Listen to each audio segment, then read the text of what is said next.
Our main character Shinpei just had a dream about his childhood friend Ushio. She instructed him to return to his hometown and protect her Henjir sister Mio in her place, as she can no longer return with him. When he tried to reach for Ushio, he woke up and accidentally buried his face in the breasts of the girl sitting opposite him, earning him a slap. He didn't quite understand the dream he just had and decided to calm down. He then could see the island of Hitagashima, his hometown. He hadn't been back here for 2 years.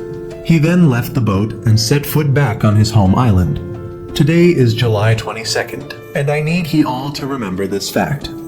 Shinpei then met Ushio's Henjir sister Mio, who was driving towards him at an uncontrolled speed. She drove straight into the sea and was pulled up by Shinpei. Mio then asked him about the city, but he hadn't gone out much, so he didn't have much to tell. They continued to chat about silly things until they arrived home, which was also the venue for Ushio's funeral. At the funeral, many people were holding red spider lilies, and Shinpei remembered that 10 years ago his parents had passed away and he was adopted by Ushio's family. To him, Mio and Ushio were not just childhood friends, but also family. He had once promised to make curry for Ushio, but now there was no longer a chance. He then heard some people say that Ushio's body would be autopsied to investigate some things. Suddenly, a beam of light flashed across, but it wasn't clear where it came from. Before he could gather his thoughts, Shinpei's best friend Sue ran up to him crying. Sue informed him that Ushio had been swept away while trying to save a drowning child. The hearse then arrived, and Shinpei wondered why Sue's father intended to autopsy Ushio when it was clear she had only drowned. Sue told Shinpei to pay attention to that little girl. The girl was Shiori, the one Ushio had saved. Everyone thought her blank expression was due to shock from the accident. The priest then asked Shinpei to help carry the coffin. Sue decided he would tell Shinpei everything tonight. That evening, when he got home, Shinpei cooked for Mio and Uncle Alan, who was Mio and Ushio's father. At the same time, another Mio was outside looking into the house. A police officer passing by wondered why Mio was out here and not inside. Shinpei then learned from Sue that the reason for Ushio's autopsy was because they found marks on her neck, as if she had been strangled, not drowned. Only the police, him, his father, and Mio's family knew about this. Mio then came and gave him the necklace that Ushio had left behind. Mio hugged Shinpei and cried because Ushio was gone. She vowed not to forgive whoever took her sister's life. She decided not to cry anymore because she was sure that's what Ushio would have wanted. Shinpei then sat looking at the necklace and remembered old memories. He couldn't believe Ushio had kept this. The next morning, July 23rd, Shinpei went to Uncle Alan's shop to help Mio with work.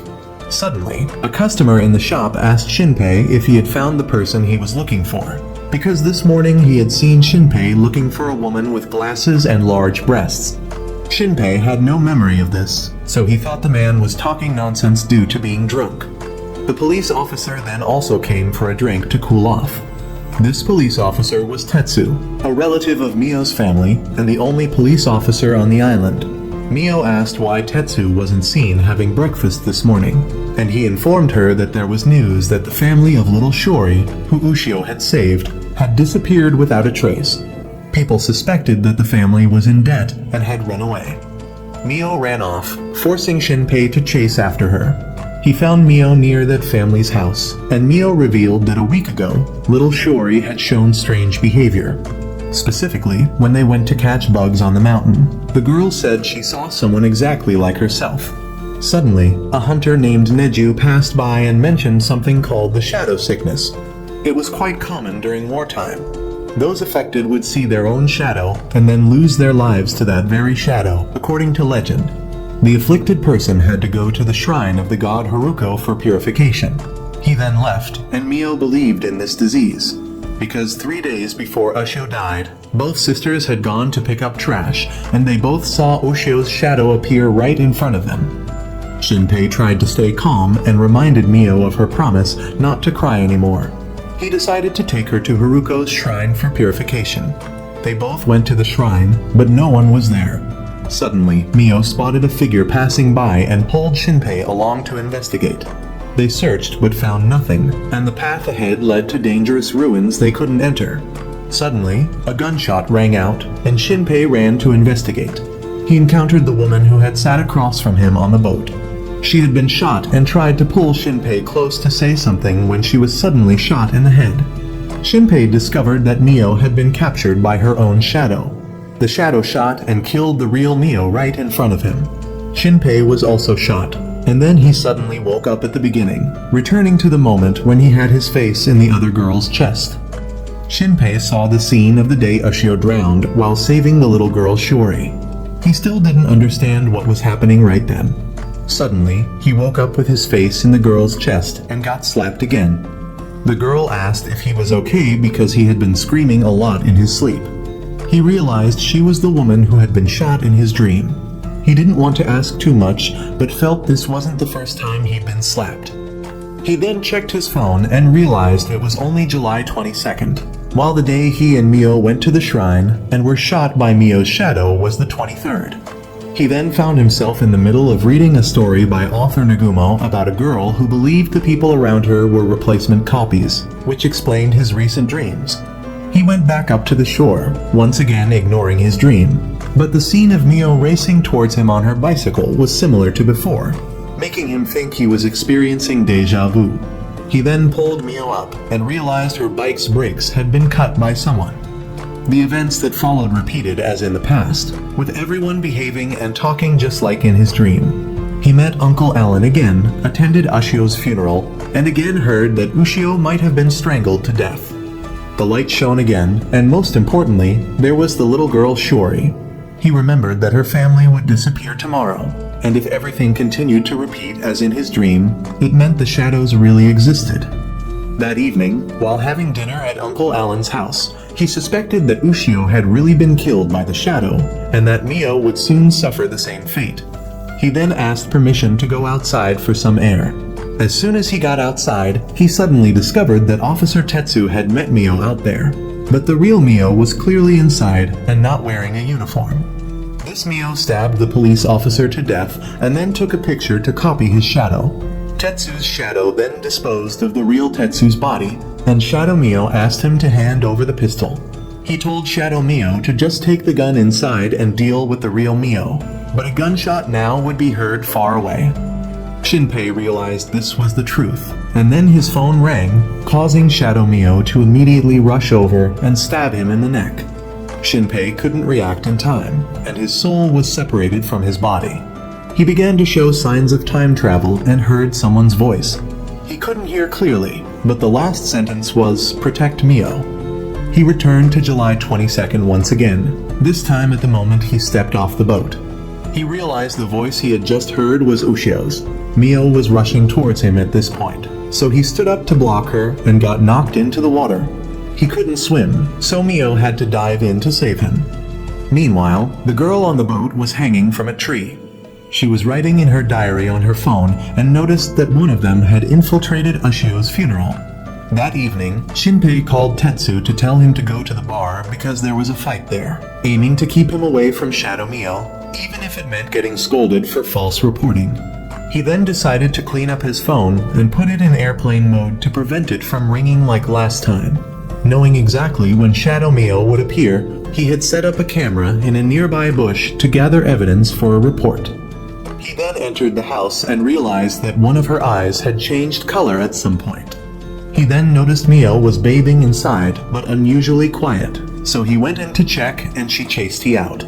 Having confirmed Mio was safe, the next morning, he went outside to get her phone, and it had actually recorded footage of Mio's shadow last night. He showed the video to Mio, and she was very surprised because the shadow and shadow sickness were not just superstition. Shinpei then asked if it was true that Ushio had seen her own shadow, and Mio confirmed it, suspecting that the shadow may have killed Ushio. Mio was worried because little Shiori had also seen the shadow and was in danger, so she wanted to go check. But Shinpei decided to go check himself and leave Mio at home.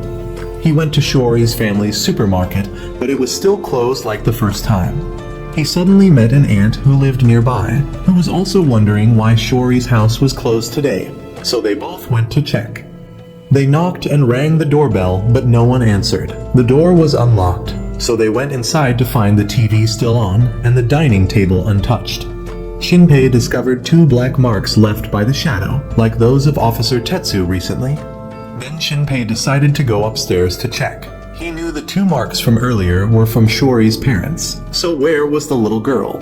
He was about to turn on the light when the shadow's light shone on him. He noticed little Shori was behind him, and was certain this was the shadow, but he pretended not to know anything. However, the girl started to bring out the shadow to threaten him. Luckily, the ant called him, causing Shori's shadow to run away. As he regained consciousness, the shadow seemed to have escaped through the bathroom window. He then left and realized that if he didn't do something now, the girl on the boat would be shot dead. He decided to go look for her and remembered she had a large suitcase, so people would likely notice.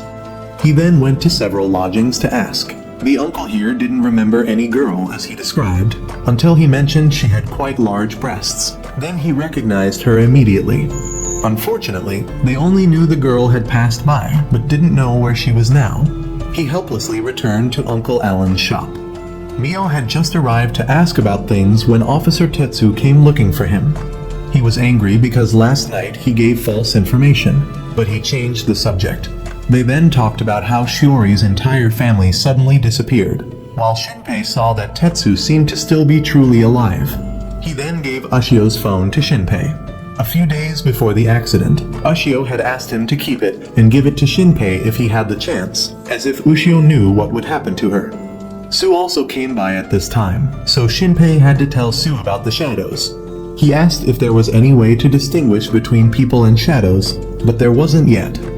However, all 3 chose to trust each other, and Mio suggested going to the Haruko shrine to ask for sure.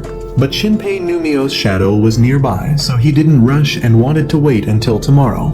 Sue reminded him that tomorrow was the island's festival day, but the crowd gathering tomorrow would make it difficult for the shadows to act freely. The 3 then set up a code to distinguish each other.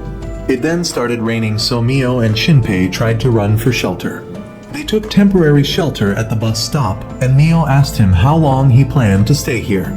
He originally only planned to stay for the funeral day and then return to the city, but now with this situation he had to stay longer. Mio then decided to give Ushio's necklace to Shinpei. The next day, while Shinpei was still sitting and thinking, Sue came looking for him. Although Shinpei didn't say the code, this attitude was enough for Sue to recognize Shinpei. Sue's Henger sister, Taoki, also came. Sue hadn't told his sister anything, so they could be at ease about Taoki. All 4 then went to the festival together. Sue had listened to Shinpei blame himself for leaving the island and causing Ushio's death. Sue had to remind Shinpei that Ushio's death wasn't his fault, and now he had the duty to protect Mio. If he couldn't do it, Sue would do it instead. Shinpei realized Sue still had feelings for Mio. The 2 raised their voices, causing the 2 Henger sisters to come in and check. Sue lied that they were talking about boy stuff, so Taoki brought up the incident of Shinpei running into Mio's bathroom to question him, causing Sue to threaten to skewer Shinpei. Sue then got serious and said that after the fireworks, they could go ask the shrine priest about the shadows.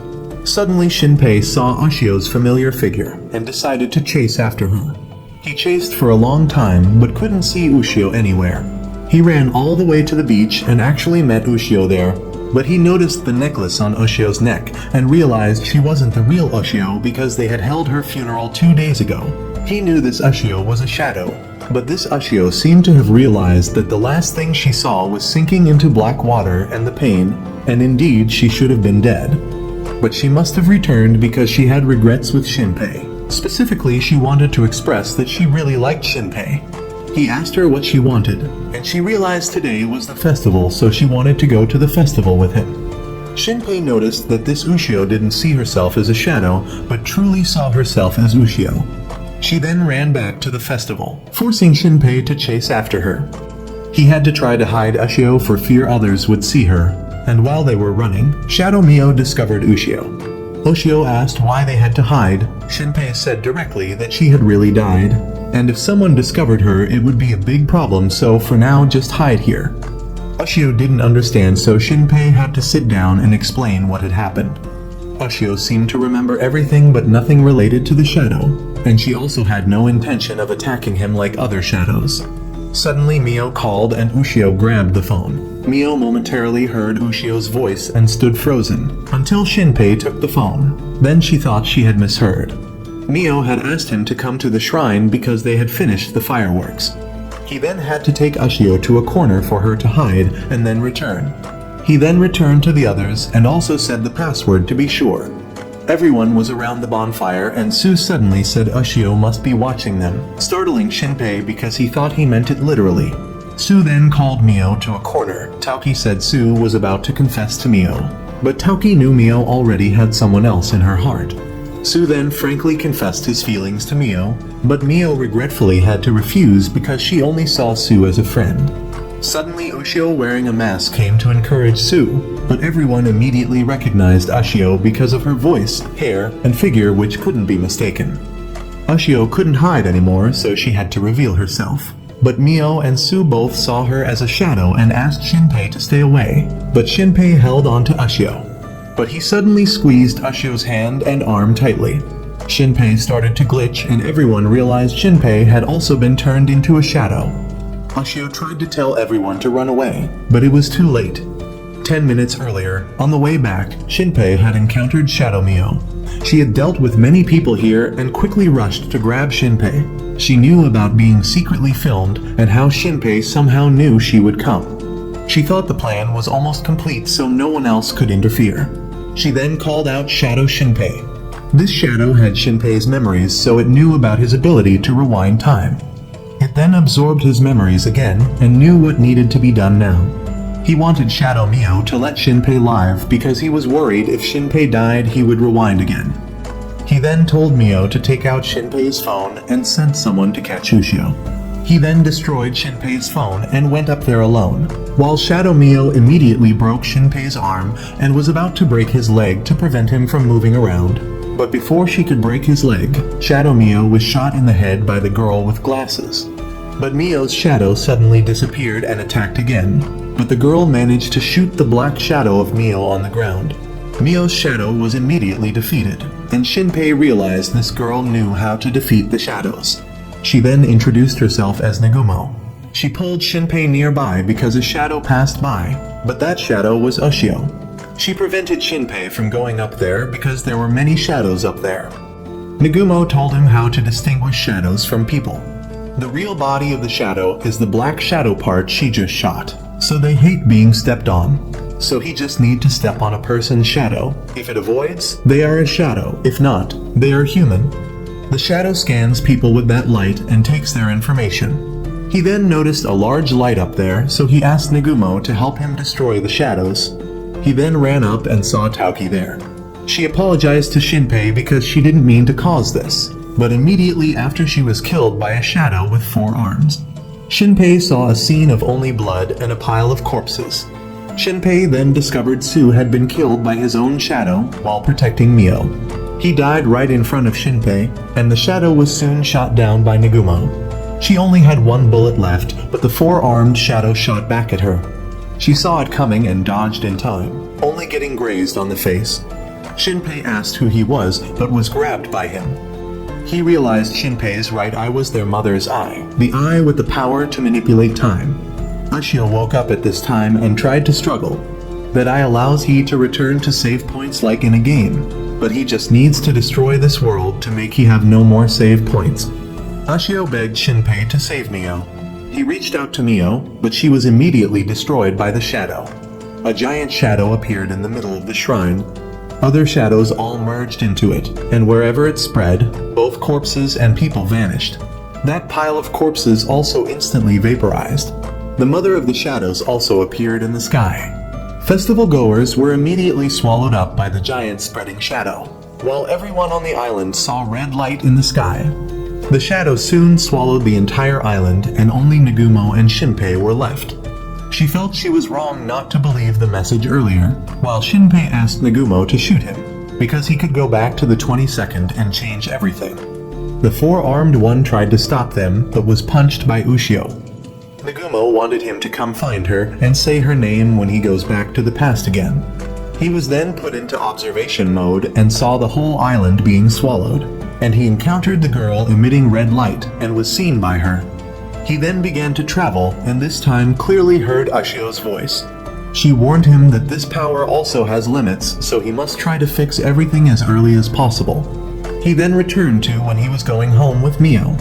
When he got home, he decided to re-evaluate everything objectively. First, about how each time a loop starts, it goes back a bit further, and he knows he must be very careful to avoid starting a loop in a terrible scenario that he can't start over to change anymore. And at the same time, Ashio was also sent back here with Shinpei. We temporarily set aside Shinpei's storyline to follow Nagumo's storyline before. When she first arrived on the island, she realized the man at the dock was a shadow. She then saw Mio bump into Shinpei and fall into the sea. She then noticed Ashio's funeral announcement and remembered this name was mentioned by Shinpei on the boat, so she went to check.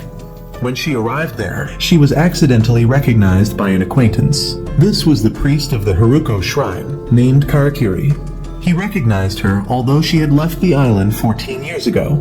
She stepped on his shadow, and there was no reaction, so she knew Karakiri was human. She began to remember why she didn't like Karakiri was because she didn't like his gossipy nature. He then introduced her to Uncle Alan, and he still recognized her because in the past, she was a regular at his shop.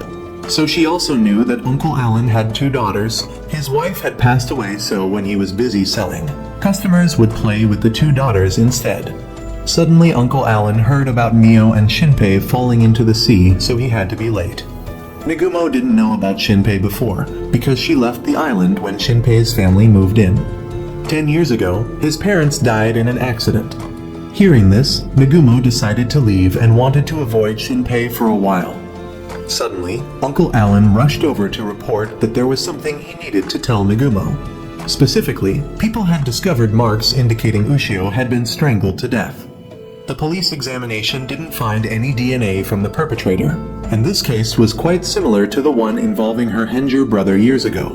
So after that, she had to go in and open Ushio's coffin to check. After wiping away the powder on the neck, there were indeed strangulation marks. She then left and asked Uncle Alan if Ushio had mentioned anything about meeting a doppelganger a few days before dying. Before Uncle Alan could understand, Nagumo's former best friend, who was also Shori's mother, came looking for her. She cried in grief because Ushio died saving her daughter, but Nagumo was disgusted by this act, as she knew the best friend before her was actually a shadow. She then went to meet the hunter Neju and informed him that all 3 members of Shori's family were shadows. She gave Neju one of her phones for easy communication. As for Shinpei at this time, he had returned to this timeline and was behaving normally. But this time he had gone to Shori first to warn her about the shadow, so she wouldn't be scanned at the funeral. After the funeral, Shori's parents asked him about what he had just said. He realized that the ant below had exposed these 2 shadows, so he just said that his previous words were nonsense. He then asked about the color of Mio's underwear yesterday. She found him a bit strange, but still answered, and he knew Mio had been copied since yesterday. Shadow Mio had also created a shadow of Uncle Alan by now. Shinpei stayed for dinner with everyone that evening, but he took the opportunity to ask acquaintances a few questions. First, about the doppelganger disease, few people believed in it. Second, he asked about Nagumo. Everyone knew her, and Uncle Alan even told him that Nagumo's real name was Hijiru, and she was a regular customer of his in the past. He also had Hijiru's contact information if Shinpei needed it. Uncle Alan had gone to the restroom when someone put an under maintenance sign on the door. Meanwhile, Shinpei had managed to call Nagumo, but Hunter Neju answered. He knew how much Shinpei understood the problem, so he told him to wait at the funeral home. At that time, Shadow Alan had come to eliminate the real Alan, but seeing the under maintenance sign, he opened the one next to it and was ambushed by Nagumo, who hit the shadow. Shinpei had returned to the funeral home, and Neju told him to stay put. He had shot at the shadow to check on Shinpei. Nagumo had dealt with Alan's shadow. She then left and received a message from Neju. So now Shinpei had the opportunity to meet Nagumo. He had the address from Neju and went to meet him in the forest. He didn't know how Shinpei could know about Nagumo, and when meeting her again, Shinpei immediately took out a book to ask for an autograph because he was her fan. She didn't know how he knew about her, while that morning on the boat he didn't know anything, proving that he must have gone through July 22nd at least a few times, so she could be sure that he was a time traveler. Shinpei didn't need to hide anymore and confirmed it, but she asked if he had met her Henjer brother yet. He then presented the events that would happen in the previous timeline to Nagumo, and she decided to tell him about what happened 14 years ago. The shadow had appeared and killed her entire family. Having experienced this, she left the island, and now when she returned, the shadow would try to hunt her down. She couldn't reveal her full identity to him for fear that if he was copied by the shadow, they would have her information. The shadow specifically targets one person and their family. He worried that Uncle Alan would also be targeted, but Nagumo had already dealt with Alan. If a shadow copy of someone is dealt with, that person can no longer be copied, meaning there will only be one shadow of one person. Neju had dealt with his own shadow, so whether Shinpei trusted him or not was up to him. He then agreed to cooperate with Nagumo and informed her that they only had 54 hours until the festival when the four-armed shadow would deal with everyone. He then wanted Nagumo to help eliminate Mio's shadow first, but Mio's shadow only appeared at night, so she had something else to do first. He knew she was about to go deal with Shiori's shadow family, but he knew she would fail because Shiori's shadow was still alive until the festival day. Therefore, he would go with her to help, but she insisted on going alone. Before entering Shiori's house, she tied her hair up and listened to something on the phone. Neju informed that this was because the person in that body at the moment wasn't Nagumo, but someone else. That person had now arrived to knock on Shiori's door and asked permission to enter the house for a moment. Upon entering and putting down the suitcase, Nagumo immediately pulled out a hammer and struck the Shadow Mother's head. The father rushed in but was quickly dealt with. The Shadow Mother, not yet dead, turned back but was struck again by Nagumo. Neju told Shinpei that the reason Nagumo didn't want him to enter was because she wanted to figure out for herself why she had failed and how Shiori managed to escape. If he had gone in with her, it would have caused some unforeseen events. In Nagumo's body, there were two personalities and two people. Nagumo herself, or her real name Hijuru, and the second personality, her twin brother, Ryu no Suker, shortened to Ryunosuke. 14 years ago, Ryunosuke was murdered and had many bite marks on his body. Hearing Nagumo's scream, Neju had rushed over at that time. Everyone thought Ryunosuke was bitten by dogs, but Nagumo said Ryunosuke was murdered. There were marks on his neck similar to Ushio's case this time. Everything was connected, and Neju vowed to eliminate all the shadows. Meanwhile, Ryunosuke saw that Shiori was still pretending to be a traumatized little girl, but when he struck the shadow, it suddenly didn't die but turned back to attack. Ryunosuke was pinned down and had to use nearby chopsticks to stab both himself and the shadow to make it flee. Ryunosuke chased after it and signaled for Neju to prepare Plan B. He took out a nail gun to prepare an ambush with Shinpei.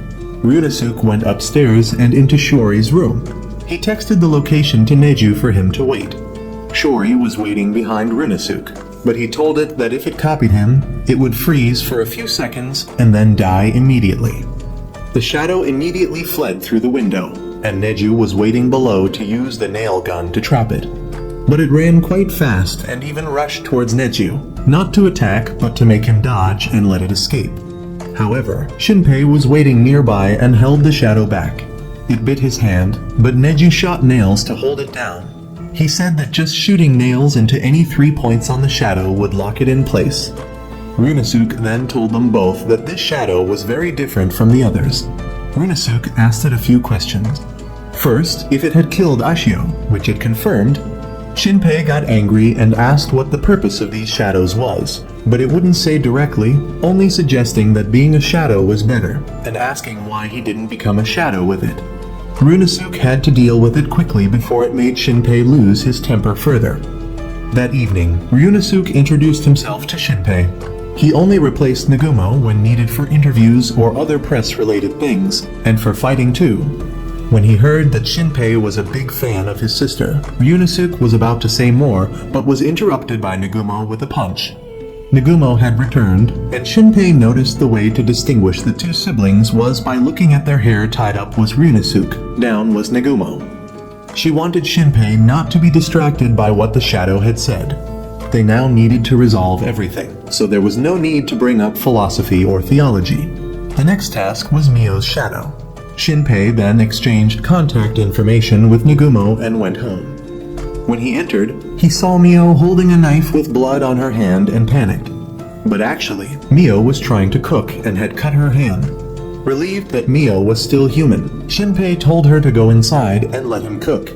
He wanted to act normally and let the two outside deal with the shadow. Suddenly, he heard a stomach growl and thought it was Mio's, but actually it was Ushio who had returned to him. She was the Ushio from the 24th in the previous timeline. She wanted to warn Shinpei about what would happen on the 24th, but he already knew. At this moment, Mio came out, so Ushio had to hide. He continued making curry and let Mio sit outside watching. Uncle Alan then returned, and Shinpei wrote a note for Ushio to take the opportunity to quickly hide in his room. He then finished cooking and brought the food up to the room. Mio found it strange that he brought 2 plates, so he said he was hungry. When he went upstairs, he saw Ushio waiting for him, so they sat and ate together. Still suspicious of this Ushio, he questioned her. She explained that when she woke up, she found herself on the beach, so she snuck back here and tried not to let anyone discover her. He tried touching the shadow, and she could still feel it, but not as intensely as other shadows. He thought about stabbing this shadow while it was off guard, but his memories of Ushio, of the day he decided to leave for the city to study and work, because he didn't want to just be Ushio's nominal brother, but wanted to be independent, stopped him. He had promised to make curry for Ushio when he returned, but that opportunity was gone. Now he could fulfill that promise, even if only with a shadow. She asked what Shinpei would do until the 24th, and he decided to prevent the events of that day from happening. Meanwhile, with only 10 minutes left until Mio's arrival, Neju and Ryunosuke still hadn't seen anything happen. Neju still didn't fully trust Shinpei, and at that moment, a shadow snuck into Uncle Alan's house. Ryunosuke asked how things were on Shinpei's end, and he wasn't sure whether to tell them about Ushio or not. Shinpei wanted Ushio to try changing into different clothes because she couldn't keep wearing a swimsuit. When they tried messing with the shadow, her clothes disappeared, so she punched Shinpei and hid under the blanket. Ushio then asked if Shinpei had locked the door to prevent Shadow Mio from entering, but he knew shadows could slip through door cracks, so locking might not help. Ushio didn't know shadows could do such things. Shinpei believed Mio's shadow wouldn't enter the house because there had been no sign of it so far, but he didn't know it had already entered. Mio later came to ask Shinpei to bring the dishes down to wash. She didn't understand why there were 2 spoons and 2 glasses of water. Mio thought he was performing a memorial service for Ushio. After Mio left, she suddenly returned. Shinpei was about to hide Ushio when he realized this was Shadow Mio. It immediately lunged at him with a knife, forcing Ushio to step in and take the blow. Shadow Mio then stabbed Ushio's shadow. Panicked, Shinpei ran to the window and opened the curtains for Neju to see. He drew his knife in defense while Shadow Mio asked why Ushio had sided with humans. She simply said she wanted to protect the person she liked. Shadow Mio lunged at Shinpei, but was immediately shot by Neju. Shinpei quickly stabbed Mio's shadow and dealt with her. At that moment, Ryunosuke entered and wanted to deal with Ushio too, but Shinpei begged him to spare her. He knew Ushio was a shadow but different from the others, having the mind and emotions of the Ushio he knew, and having sacrificed herself to save him twice. So he asked Ryunosuke to let it go and help treat Ushio's injured arm. Nagumo had to return and said that if he was wrong, she would kill him to make him return to the loop again. But Ushio was only worried about the real Mio. Nagumo informed that the real Mio was still bathing, so there was no need to worry. Nagumo then realized Ushio's voice was the one that had guided her back to this island. Ushio was then taken to wash her physical body. Her arm would temporarily disappear, but Ushio didn't mind. Nagumo asked Ushio about the guiding recording. It was indeed Ushio's voice, but she couldn't remember anything. Nagumo then stated that Shadow Mio had started to show differences, likely coming to eliminate him because they knew Shinpei had helped her deal with Shiori's house. This proved the shadows had some way to communicate with each other, so she was worried this would apply to Ushio as well, and didn't want to go together with both Ushio and Shinpei. Shinpei then had to accept separating, and also warned her about the temple the next day.